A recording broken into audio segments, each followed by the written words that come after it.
زینب کے دلارے، حیدر کے نواسے، عباس کے پیارے، یون محمد، یون محمد۔ یہی وہ معرکہ ہے جو معرکہ سب اس کے لیے بہترین سعادت ہے جو اس معرکے میں کسی اعتبار سے بھی شریک ہوا، جو حصے دار ہوا۔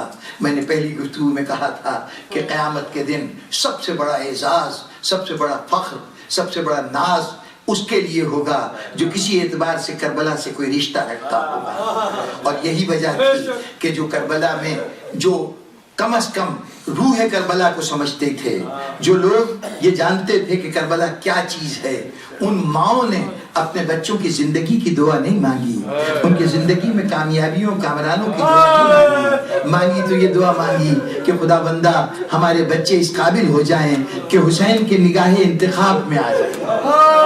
معلوم تھا کہ کربلا ایک ایسی منزل ہے کہ جہاں پر حسین کا کڑا امتحان ہر ایک کو چن چن کر جو جوہر قابل ہوگا، جو مثال ہیرا ہوگا، حسین کے اس کامیابی کے تاج میں کوئی معمولی کنکر پتھر نہیں لگایا جا سکتا تھا، اس میں ساری کامل شخصیتیں ہوں گی۔ اس لیے ماؤں کی دعا ہے کہ خدا بندہ ہماری اولاد کو اس قابل بنا دے کہ وہ کربلا کے میدان میں ہمارے لیے سرمایہ افتخار بن سکے۔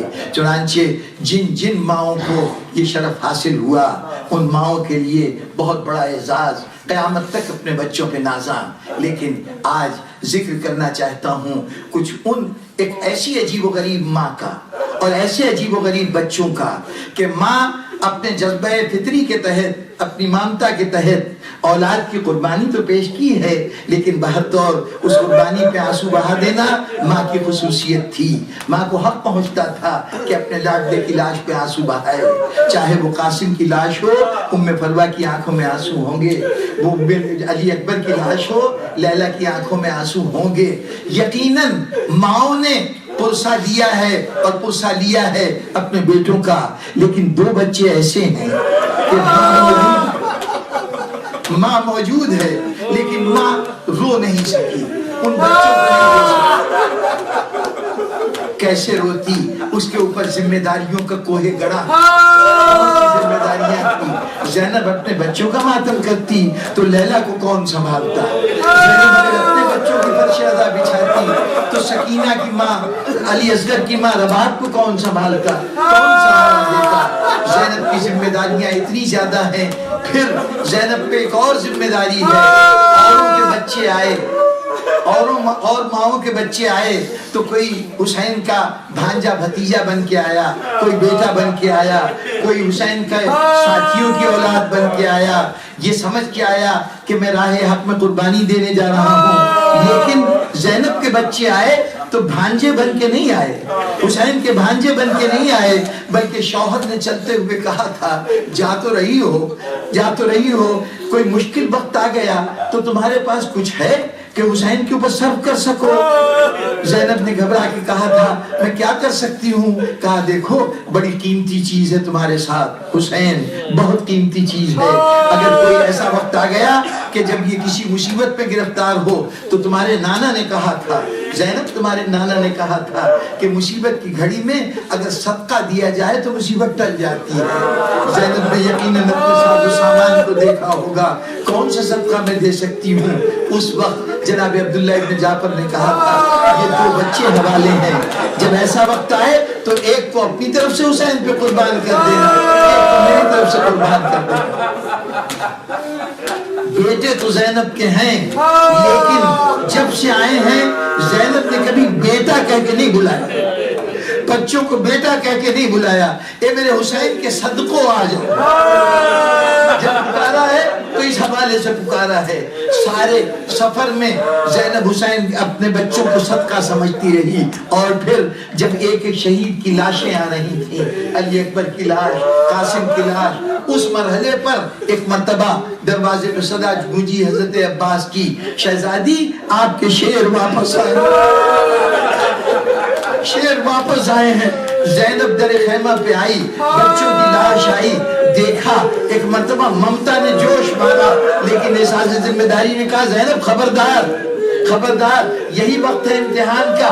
بس مخاطب ہوئی بھیا عباس میں اپنے بچوں سے خوش ہوئی, انہوں نے اپنا کام کر دیا, بس ان کو لے جاؤ, لے جا کے گنج شہیدہ میں رکھ دو, اس لیے کہ جس کو ہم راہ خدا میں صدقے کے طور پہ دیتے ہیں دوبارہ پھر واپس نہیں لیتے.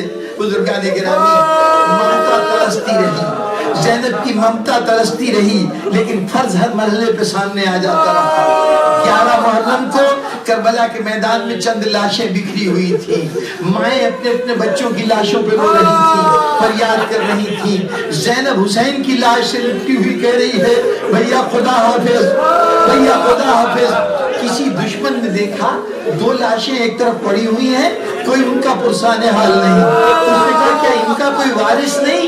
تو حسین کی لاش سے لپٹی ہوئی زینب تڑپ کے اٹھی, لاوارث نہ کہو, لاوارث نہ کہو. لیکن حسین زینب کس کا ماتم کرے؟ بھائی کا ماتم کرے, بھتیجے کا ماتم کرے, یا اپنی اولاد کو روئے؟ زینب وہاں بھی نہیں روئی, کربلا سے چلی گئی. ایک موقع آیا دمشق میں, جب ایک وقت آیا جب کٹے ہوئے سر واپس ملنے شروع ہوئے, اس موقع پر بھی سب بیویوں نے آگے بڑھ بڑھ کے سروں کو سینے سے لگایا. کسی نے علی اکبر کے سینے کو, کسی نے قاسم کے سینے کو, سب کو سینے سے لگاتے رہے. اس مرحلے پر پھر 2 سر آئے, کوئی لینے والا نہیں. کیا کرے زینب, بھائی کے سر کو سینے سے لگائے بیٹھی ہے. بزرگان گرامی, زینب نہیں روئی بچوں کو, نہیں ماتم کیا بچوں کا, اپنی ممتا کے احساس کو کچلتی رہی. یہ نہیں کہ زینب شقی القلب تھی نعوذ باللہ, اس کے دل میں بچوں کے لیے محبت نہیں تھی, نہیں, یہ ناممکن ہے. یہ فطرت کے کامل ترین نمونے ہیں. کربلا میں جو ہیں وہ ہیومن نیچر کے کامل ترین نمونے ہیں. اور ہیومن نیچر میں ماں کے دل میں اولاد کی محبت ہوتی ہے, لیکن یہ احساس فرض ہے, یہ پرائرٹیز کا معاملہ ہے کہ زینب کے نزدیک اس وقت ذمہ داریاں کچھ اور ہیں. سارا کربلا ہو گیا, زینب نے بچوں کی طرف توجہ نہیں دی. کربلا سے واپس مدینے آ گئی, مدینے تک پہنچنے تک بچوں کی طرف دھیان نہیں. قبر رسول پہ گئی, اہل بیت سے ملاقات کی. اس کے بعد اب جب گھر پہنچی ہے تو ذمہ داریاں ختم ہو گئی, ذمہ داریاں ختم ہو گئی. اب ممتا بیدار ہوئی. کسی کونے میں کسی بچے کا پیرا نظر آیا, زینب لپٹ گئی, میرے بچوں تمہیں میں رو نہیں سکی,